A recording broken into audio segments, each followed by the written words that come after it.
So, Annie-Claude, I guess a natural place to start, pursuing a conversation from just this moment is startups, right? So, talking a little bit about startups, which I think will be a big focus for today. So, just curious, how did you get interested in the startup industry? Was it something always that you were passionate about, or something you discovered later on? Well, it was a coincidence, I'd say. My background is not in the startup world. I worked in a big corporation for a while after my studies, and then I have a good friend who is CEO of a startup, like Stats, and you know I was always aware of what was happening in the startup ecosystem because of this friend. He brought me to the opening of OSMO Cafe at Notman House. He brought me to Creative Mornings and Montreal e-commerce events. And he is the one who told me that there was an opening here at Notman as the Café Osmo manager in fall 2016. So I was more passionate about the food industry and hospitality. And then, I was uh, in this in this community at Notman, surrounded by startups and entrepreneur, and that's when I fell in love. Yeah, even as an outsider working in like the food and hospitality industry, you were welcomed with open arms. And I know Jeff a little bit, even though it's been a few years, and Lickstats. And you did work a little bit with Lickstats, if I understood. So, how was your experience working in a startup? And with Jeff. It was with Sun at Lickstats. Yeah, and I remember one thing he said to me. It was embrace chaos. That was a mindset, and it really prepared me well for my journey here at Notman, I'd love to say. And I mean, it was always, leveraging your creativity, go out of your comfort zone, especially in a like young startup like that. So yeah, going out of my comfort zone was really something I enjoyed. Yeah, yeah, yeah. So sorry, correction, son. And yeah, so it's funny because I did have the Lickstats, the quintessential, laptop sticker. I think that everyone went around. So I need to get a new one. I changed laptops. I need to ask son for one. Yeah, Notman House is filled with popsicle, and there's two different colors. Still have some magnet at home on my fridge. Yeah.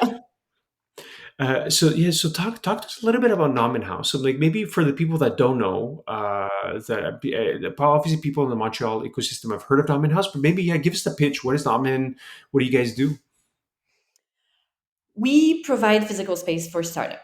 What we always wanted to do is be a platform for startup and entrepreneurs and people from the tech community in Montreal to use uh, for whatever they need, right? So we have event spaces. We wanted the community to gather and discuss around tech matters.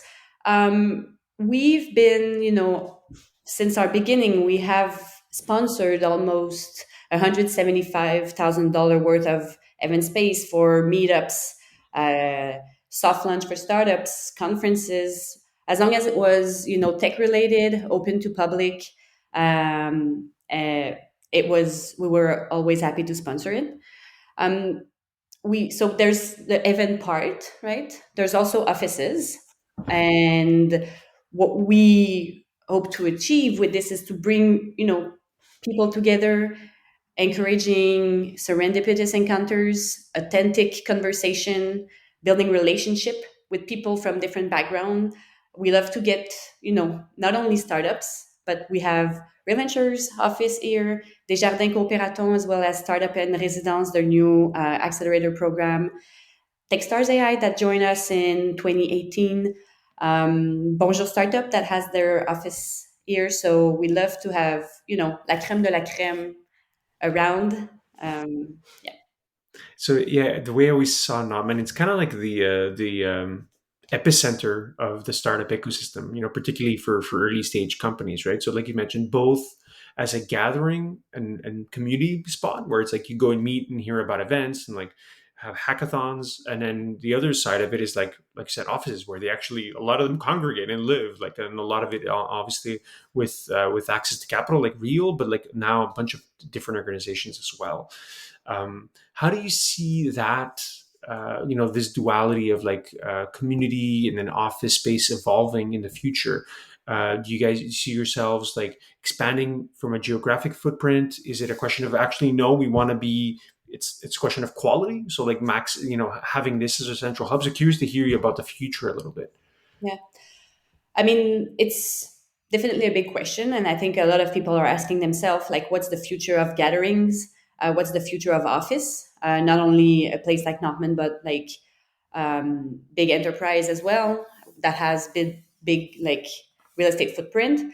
So pre-pandemic, there was a project of campus expansion. Um, Obviously, this has been on hold for almost 2 years now, and now our space is half empty. Right, the need for office has shrunk, especially if you're an early stage startup, right? Like, and you you don't have a lot of means financially, and everybody has been working remotely. It's been proven effective for a lot of people. So do you really need a space, an office space? You will always need space, that's for sure. I'm like confident about people wanting to have a place to host meetings or events and stuff like that. But like the long term office rental, for me, it's like from the past, an autre époque, as we said earlier. So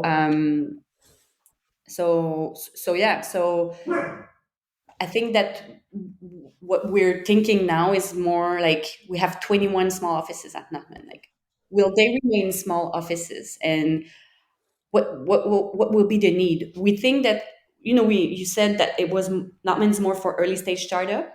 We had sometimes startup that were growing from Notman, renting one, two, three offices, and at some point we're like, okay, guys, I think it's time for you to go. Like, feeling like a Hear them mother. out.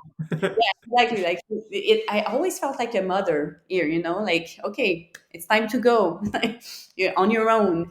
So that what we think now is that big teams will need less space, so it's going to be interesting to see if we can have a mix of like more mature startups working alongside early stage startup from the same place. This is something we're looking for. We hope that it's something that would be interesting for both stage of startups. So maybe I did not answer the whole questions. The whole. Well, like I don't blame you at all, Annie-Claude, right? Where it's like I think no one knows what exactly. No one obviously can predict the future, right? But at this particular case, like as we're still kind of in a semi-pandemic, it's not really over, right? Like we're talking about maybe a fourth wave and stuff like that happening. How do you build for the future using physical space is a big question that no one really knows the answer to. What I like in your thinking is that you guys are exploring different options, right? You mentioned big startups now needing less physical footprint, thus maybe opening up the door for them to collaborate with smaller ones as well, right? Which you guys can fit and have that mold and like have a little bit of a hybrid. So I like that idea. We were talking a little bit before offline about your challenges, so maybe if you want to like unpack your challenges a bit, I'd like to hear obviously it's been a trying period for many companies, but particularly ones that are like based in the physical world, right? So I'd like to hear a little bit about your challenges and understand them. Mhm. Well, and just because I'm remembering now the question you asked before, and there was like, is like, do you want to expand your footprint? And I mean, there is a need in Montreal ecosystem for probably a big campus, but there's something about Notman, and you've been here, like something that makes you feel home, right? The homey feeling. It's like a frat house or something like that. And so we want to make sure that if whatever is happening, we want to keep this authenticity and this feeling of being home. And I think it is really important, speaking about like future challenges or actual challenges, is like, I think I heard that survey says maybe 50% of people wants to go back to work in office. So half of the people wants to stay home. So I think having this home feeling is super important to bring people back to the office. And this, we have it at Notman. We just have to, maybe had a few like tweak it here and there, and then would have like the perfect solution for this. Um, Events also is a challenge. So, before COVID, we were having over 400 bookings of space or events host at Notman. It's more or less like zero since March 2020. So this is a big challenge, also because we will have people who will want maybe not being in a crowd right now. So like the challenge is hybrid event. I think everybody knows that this is what we're going to. It's going to be hybrid. Hosting hybrid challenge is uh, quite a challenge. You know, engaging with the in person guest, and also with remote guests it's quite difficult. Live streaming, you need to have like a new skill set in your team to do that kind of stuff. And also the cost of, if you're doing a full broadcasting live event is quite more expensive than just having an in-person event. Yeah, it's interesting. How has that impacted you on the revenue side? I'd say, right, because there's a lot of corporate sponsorship. So maybe explain first how you guys make some revenue. Obviously, using like you mentioned Desjardins, other corporate sponsors, and then I'd love to hear about how you see that evolving, considering this, like want to say like purgatory period we're going through. Yeah, well, so yes, revenue is a challenge. I didn't mention it, but you're right, and it's obvious. I'd say that maybe half of our revenue comes from our operation in a normal situation. This has shrunk from 50%, so big challenge here. And sponsorship is the other half. Um, you know, it's difficult again to predict what's going to happen, because maybe and hopefully there will be a switch. It was hard for us to, um, even with like the powerful impact we've been having for the past decade in the ecosystem, like sponsors or government, they don't really want to invest in brick and mortar, right? It's all about programming, but there's things that can't be programmed, right? Brad Feld talks about the complex system of a startup community, that sometimes trying to organize it just breaks it. And and this is what Notman is all about. Yeah. Yeah. It's like, like almost like serendipitous connections, right? That's how we saw Noppin. It's like you come in, you're not quite sure what it is. There's a cafe, there's people, and it's this kind of like yeah, embryonic goo of where it all happens, right? And it's kind of organic, right? So it's if you're trying to pose too much structure, I kind of agree with you.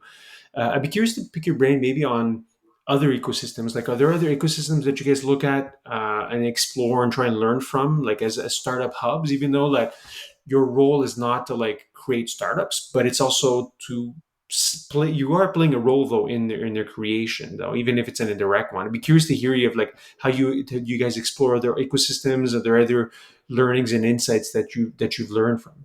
Mm.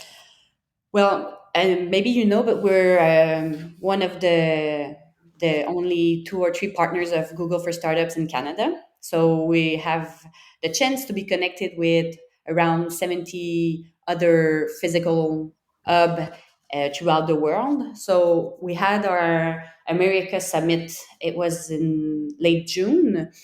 I think we all like all the physical space, because there's also accelerator program that are part of that network, has the same challenges right now, like revenue stream, like virtual membership. But I think we're different.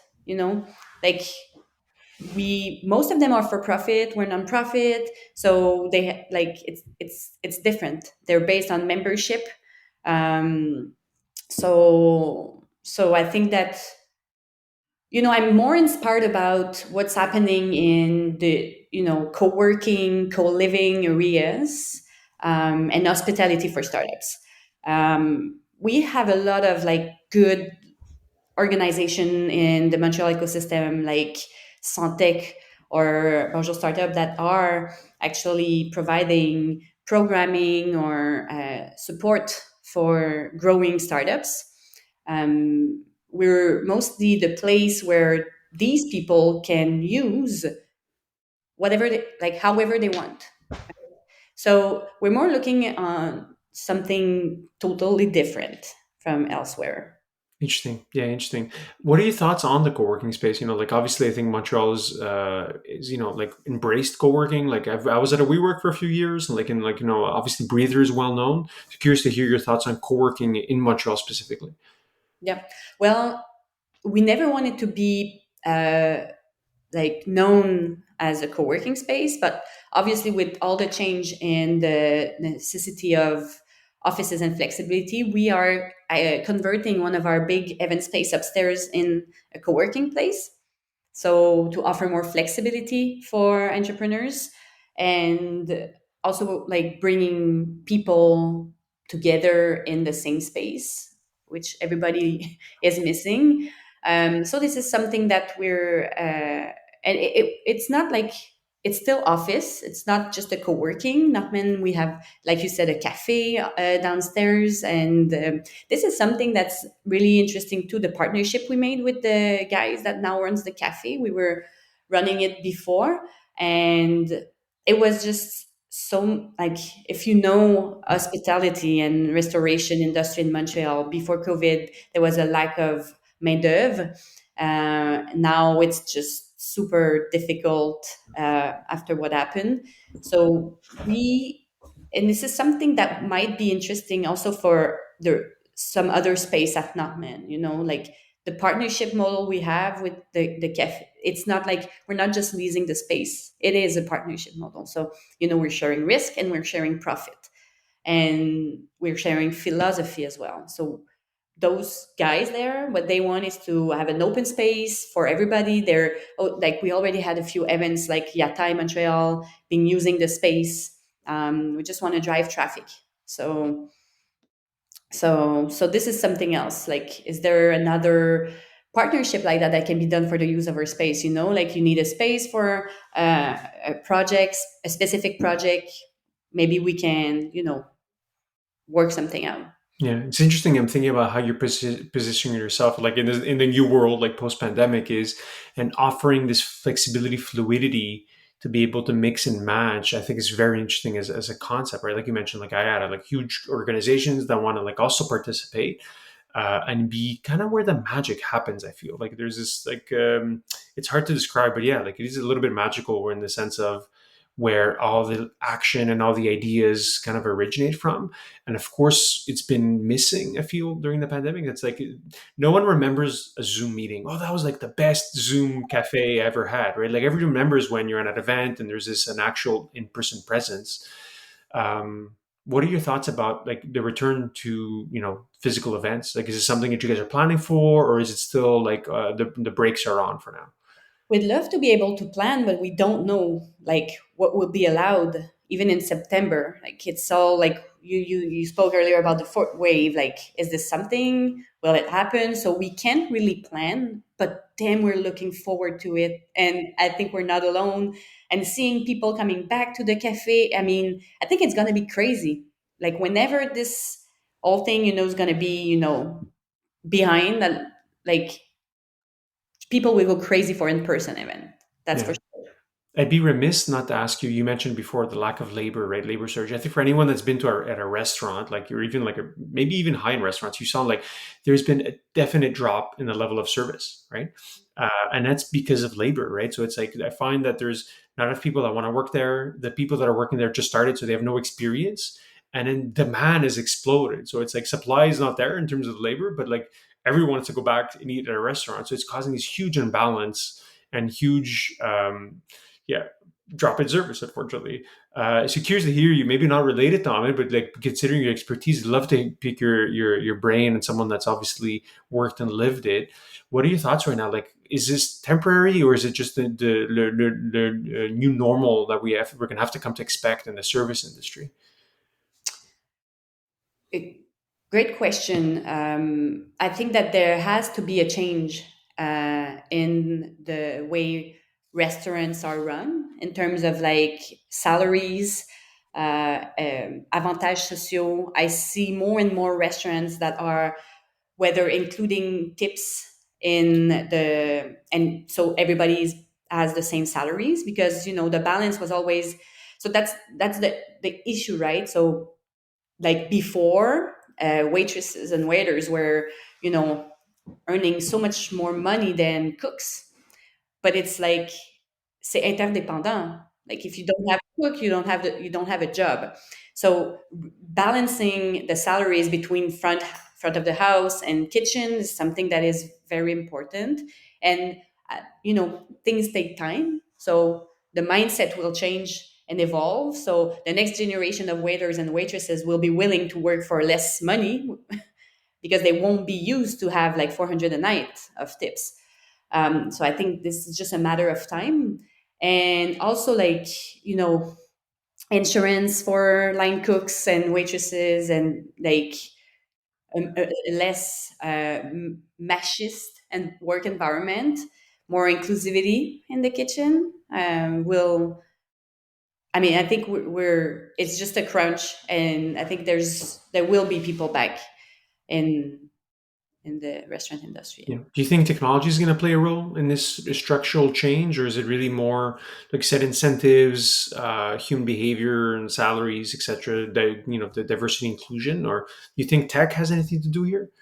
Mm, Well, we all see how tech was super important for restaurants during pandemic with like tech, like check please, for instance, like the startup that just grow super quickly. Here, they're like the new, like the OSMO X Marusan project. They use Check Please.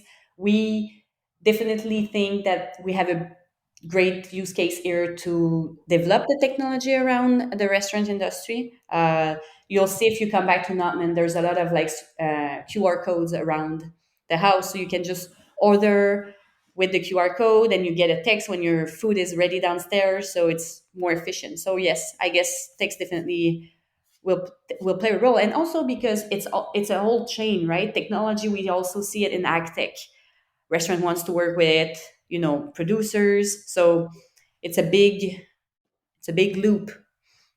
Yeah, And I think if someone can solve just the QR code on menus and like have something that works, it's like having been in a few restaurants luckily lately, it's like QR code opens website or opens PDF, and then you're like it's on your phone. It's kind of like it's not works well. I find there's a huge like someone could centralize and make a good product here that every restaurant uses. I think it'd be great. So I think there's like you said many opportunities, and the mm, pandemic's kind of revealed a lot of interesting areas to explore. Like you said, it's not just about the food delivery. There's a lot of stuff that we can innovate within the restaurant itself. yeah, il y a beaucoup d'intrants dans la restauration, fournisseurs, les producteurs. Je pense que la technologie peut intervenir à plusieurs niveaux dans l'ensemble de la chaîne euh, des restaurants. Ouais, absolument, absolument, t'as tellement raison. So maybe as a few closing questions for you, Annie-Claude. So it's like, what do you see as like the biggest opportunity, the thing that gets you most excited about the Notman House, maybe the startup ecosystem writ large in the cities? We're curious to hear, what gets you up, like gets you up in the morning. Well, like I said earlier, like 100% confident that physical space has still a purpose and that people will be running to get together. We start seeing it. So what I'm excited about is that Notman is a space that can be transformed and adapt.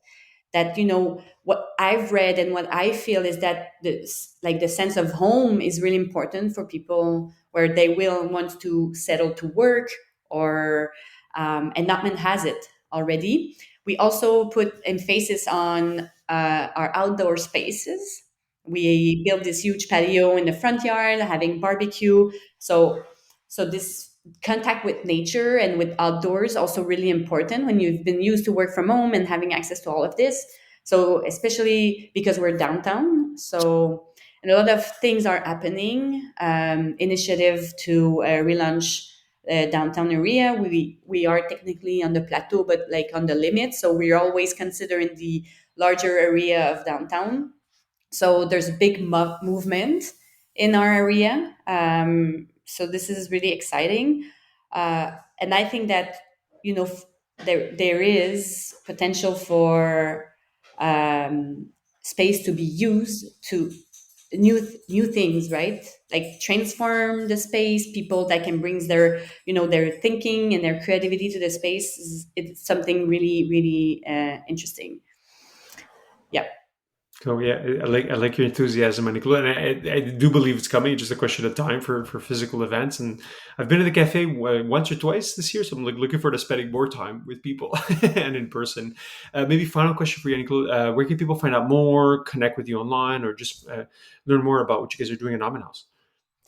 Well, we're always here. So the best way is to just walk in and meet with us. It's always a pleasure to give a tour, to explain, what we are doing here and also the history of the building. It's a beautiful building for those who've never been, and the great history behind it.